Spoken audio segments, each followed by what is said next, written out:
Hello mes petites agines de macro à la cannelle, j'espère que vous allez bien, je suis absolument ravie de vous retrouver aujourd'hui pour un petit book haul des familles. Enfin petit, j'ai quand même 17 bouquins à vous présenter, donc je vous propose qu'on s'y mette tout de suite. On va commencer par les réceptions. Il y a quelques temps, les éditions Flammarion Jeunesse ont eu la très gentille attention de m'envoyer un roman qui n'est nul autre que La première fois que j'ai été deux, écrit par Bertrand Julien Nogared et qui nous narre une histoire d'amour sur fond de musique, le tout en Angleterre. Il est sorti il y a quand même un petit moment et j'avoue que quand je suis allée fureter sur Livre Addict, je suis tombée sur des avis très élogieux comme beaucoup plus mitigés, donc je ne sais absolument pas à quoi m'attendre, mais ma foi je vais y aller sans préjugés et j'espère apprécier cette histoire. On reste dans le domaine des réceptions romans avec un envoi de la part des éditions Helium qui m'a fait extrêmement plaisir puisqu'il contenait la prochaine parution de Suzy Nelson, à savoir Partie sans laisser d'adresse. Si le nom de l'autrice vous évoque vaguement quelque chose, c'est que c'est elle qui est à l'origine de plusieurs romans extrêmement touchants comme On est tous faits de molécules publiés aux éditions Helium,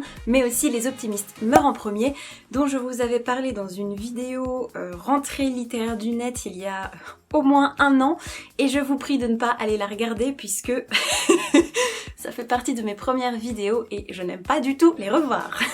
Dans Partie sans laisser d'adresse, l'autrice nous propose de suivre le parcours de Félix et Astrid, une mère et son fils qui vivent dans leur combi Volkswagen faute de moyens puisque Astrid est au chômage. Tandis qu'Astrid se démène tant bien que mal pour essayer de retrouver du travail, Félix essaie de garder une vie normale en allant au collège comme tout à chacun, sauf que quand la situation va se dégrader, il ne va pas trouver mieux que de s'inscrire à son jeu télé préféré pour essayer de décrocher 25 000 $.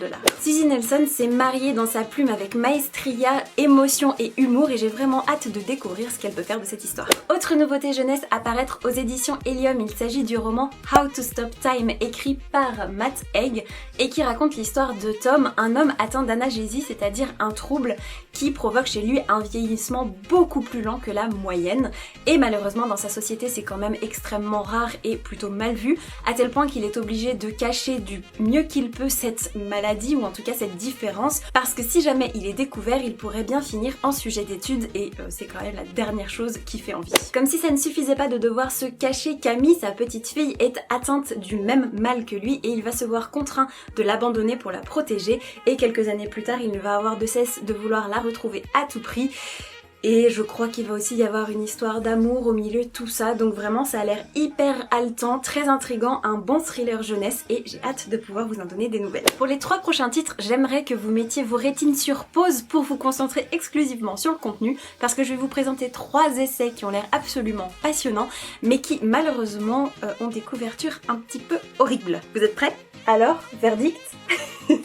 Ces 3 essais, ce sont les éditions Humaine Science qui ont eu la très gentille attention de me les proposer et effectivement, même si pour moi la charte graphique n'est pas forcément hyper actuelle ou adaptée, les contenus sont hyper alléchants et je vous montre ça tout de suite. Le premier titre c'est Fouloscopie, ce que la foule dit de nous, c'est écrit par le chercheur Mehdi Moussaïd et dans lequel l'auteur se propose de partager avec nous ses réflexions autour de la foule et des différences d'intelligence collective d'une somme d'individus d'un pays à l'autre. Pour ce faire, il va s'appuyer sur tout un tas de typologies de foule, à savoir la foule physique compacte avec un attroupement de personnes, mais aussi les foules plus numériques avec les réseaux sociaux, l'impact que ça peut avoir et surtout ce que ces attroupements disent de nous en tant que personnes et sociétés. Dans Sous la forêt, il faut des alliés pour survivre, Francis Martin, qui est l'un des plus grands spécialistes mondiaux des forêts, va nous raconter la manière dont champignons, arbres, plantes et tous les autres organismes qu'on peut trouver dans les forêts interagissent ensemble pour créer un microcosme indépendant et hyper intelligent. Dans l'idée, ça me rappelle pas mal la publication qui a été un énorme succès il y a quelques temps qui s'appelle La vie cachée ou La vie secrète des arbres, je sais plus exactement.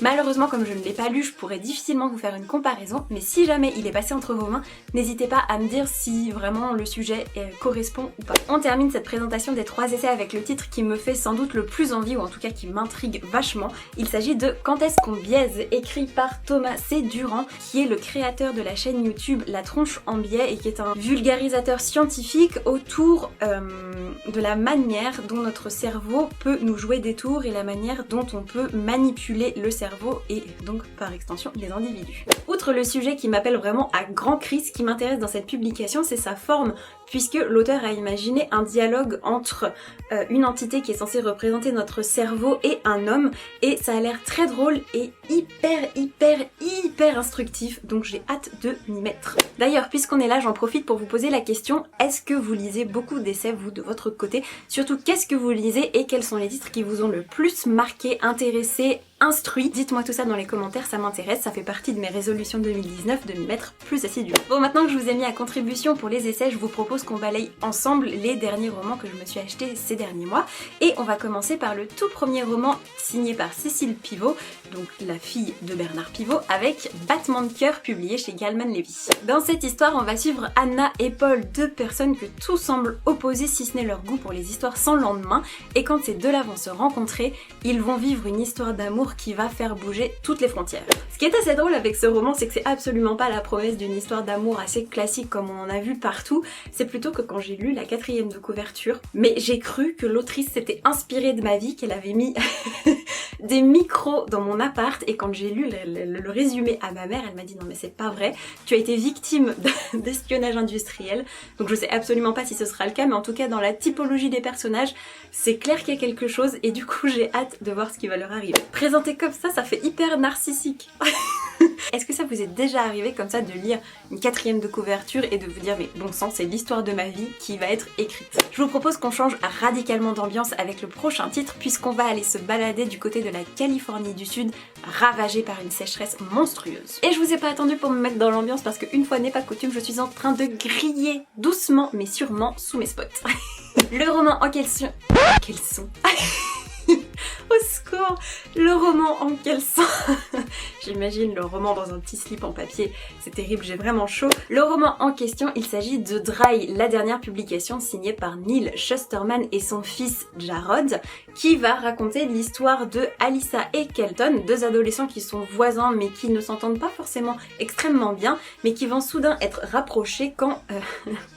La Californie du Sud, qui était déjà bien sèche depuis de nombreuses années et soumise à une restriction assez sévère, va voir tous les robinets se tarir un beau matin. Dans ce roman d'anticipation pas si futuriste que ça, Neil Shusterman nous propose vraiment de nous mettre dans les baskets de tous ces Américains qui, un beau jour, vont se voir privés de la denrée la plus précieuse pour leur survie. Cet homme-là a vraiment un goût pour les histoires extrêmement réjouissantes. Je ne vous en dis pas plus, mais en tout cas, sachez que je l'ai déjà lu et que mon avis arrive la semaine prochaine sur la chaîne. Puisqu'on est déjà dans le domaine des romans young adult, et ben je vous propose qu'on y reste avec la dernière publication signée Lumen que nous avons dû être des centaines à aller acheter dès le jour de sa sortie. Je veux bien sûr parler de Vicious de V.E. Schwab. Si vous pensiez être tranquille avec cette autrice après que je vous ai bassiné avec Shades of Magic, c'est raté.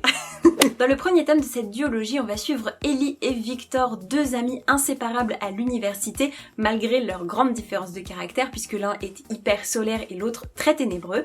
Et les deux amis vont malheureusement prendre des chemins extrêmement différents le jour où ils vont décider de vivre une expérience de mort imminente pour essayer d'obtenir un pouvoir comme n'importe quelle personne dans cette situation dans leur société. Je peux pas vraiment vous dire si cette opération aura été couronnée de succès, puisque l'autrice va ensuite faire un bond dans le temps pour nous faire retrouver les personnages des années plus tard, quand l'un sera en prison et l'autre sera devenu une véritable icône. C'est déjà hyper alléchant, mais quand on sait qu'en plus l'autrice a pris pour postulat de départ de cette histoire de mettre en scène des personnages principaux maléfiques, et ben moi il ne m'en fallait pas plus pour signer, et j'ai hâte de vous en dire plus.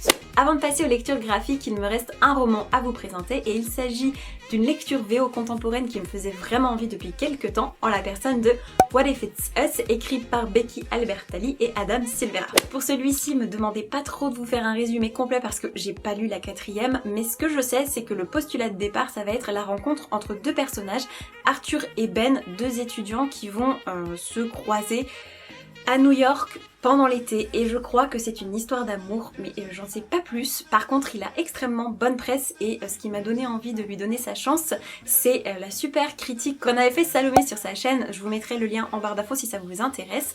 Donc eh bien j'ai hâte de lui consacrer un peu de temps. Pour qu'on reste pas là jusqu'à Noël, je vous propose d'aller assez vite sur les suites de séries graphiques que je me suis achetées, parce que sinon on va vraiment pas s'en sortir. Niveau suite de séries, on est sur 3 achats manga et une BD, et on commence avec le tome 5 de Minuscule, écrit par Takuto Kashiki, et qui raconte toujours le quotidien de Akumei et Mokoshi, deux petites personnes qui ne font pas plus de quelques centimètres et qui vivent dans les bois de très mignonnes aventures. C'est un récit tranche de vie réconfortant à souhait que je ne me lasserai jamais de vous recommander si vous n'avez toujours pas franchi le pas.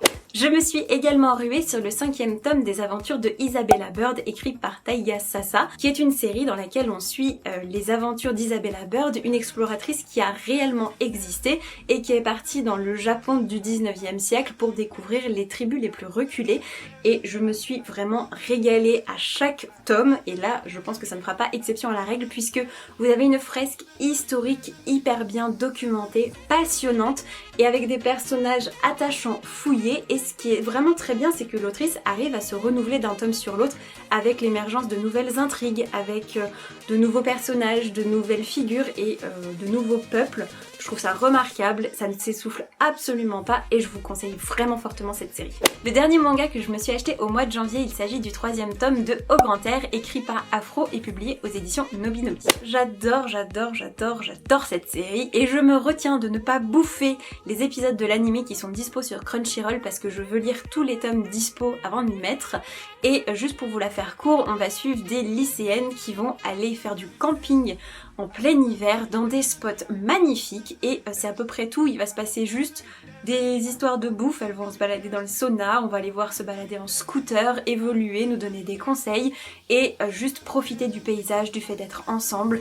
Et ça paie pas de mine dit comme ça, mais je vous jure que c'est vraiment une série hyper réconfortante, doudou à souhait et que je savoure mais comme du petit lait à chaque fois. Faites-moi confiance, ça vaut vraiment le coup de s'y intéresser. Et pour terminer avec les suites de séries, je vous présente la BD jeunesse que j'attendais, mais de pied ferme. Et bah oui, évidemment, le tome 3 de Bépine de Tom Picot et Carensac publié chez Dupuis. Oh, j'adore cette série, j'adore, ça me rend folle. Si vous êtes passé à côté de cette série, je vous en ai parlé le mois dernier dans ma vidéo de mes lectures chouchous de 2018 que je vous invite à aller voir juste là si ça vous intéresse. Mais pour vous resituer très brièvement l'histoire, on va suivre Aubépine, une jeune petite fille qui va aller vivre à la montagne avec ses parents pour suivre sa maman qui est ornithologue. Et en fait, au fil de ses pérégrinations dans la montagne, elle va tomber sur des créatures mystiques, mystérieuses et complètement barrées qui vont l'embarquer dans des aventures toutes plus dingues les unes que les autres. C'est hyper coloré, c'est hyper bien mené, c'est très intelligent. Ça ressemble un petit peu dans l'esprit à Hilda, imaginée par Luc Pearson, qui est une série chouchou que j'ai découverte grâce à Carensac et du coup à Aubépine, puisque c'est l'une des sources d'inspiration de l'autrice et vraiment c'est remarquable. Je vous invite franchement à vous pencher sur la question. Faut vraiment que je passe la seconde parce que je vois l'heure qui tourne et je dois aller déjeuner avec ma meilleure amie si je suis en retard. C'est la fin les amis. Donc je vous parle d'un premier tome manga sur une duologie qui s'appelle Celle que je suis. C'est scénarisé par Bingo Moriyashi et dessiné par Suwaru Koko et c'est publié aux éditions Akata. Cette histoire se déroule dans les années 80 à Tokyo et on va suivre le destin de Yuji, un jeune trentenaire qui semble aller bien dans sa vie si ce n'est qu'il a un rapport extrêmement difficile avec son corps dans lequel il ne se reconnaît pas. Ça a toujours été un petit peu latent mais en plus de ça il est amoureux d'un ami de longue date et le jour où sa sœur va déposer chez lui un sac qui contient une robe et qu'il va poser la main sur cette robe, ça va complètement faire éclater toutes ses certitudes. Je vous ai fait un résumé très court mais en gros c'est un récit sur la transidentité, sur l'homosexualité, sur l'amour, la famille, le rapport au corps, à soi et je l'ai déjà lu, je vous en reparle très vite mais c'est une duologie qui est vraiment très prometteuse. Et je termine avec un roman graphique que j'attendais de pied ferme également. Il s'agit de La fille dans l'écran signé par Manon Devaux et Loulubi. Et si jamais vous ne savez toujours pas qui est Loulubi, je vous invite très chaudement à vous pencher sur le roman graphique Goupil ou Face qui s'intéresse aux troubles cyclothymie et donc à la bipolarité. C'est vraiment remarquable. Je vous en avais déjà parlé plusieurs fois, j'essaierai de vous retrouver le lien juste ici, mais ça vaut vraiment la peine. Bon, avec La fille dans l'écran, on va complètement changer de registre puisqu'on va suivre les destins croisés de Colline, une jeune fille qui rêve de devenir illustratrice, et Marley, une jeune femme française qui s'est expatriée au Québec pour essayer de devenir photographe. Le point de départ de la narration, ça va être le jour où Colline va contacter Marley pour lui demander si elle peut se servir de ses photos comme base d'inspiration pour son travail d'illustration et les deux vont commencer à échanger et je crois ne pas trop m'avancer en disant que ça risque de bouleverser leur monde à toutes les deux. On en est venu à bout. Ce monstrueux book haul est enfin terminé. J'espère que ça vous aura plu puisque ça faisait un petit moment que j'en avais pas fait sur la chaîne. N'hésitez pas à me dire quelles sont les petites pépites qui ont rejoint vos bibliothèques ces derniers temps et celles que vous me conseillez particulièrement. En attendant de vous lire, eh bien moi je vous souhaite comme d'habitude de très belles rencontres de papier et je vous dis à bientôt pour la prochaine vidéo. Ciao ciao.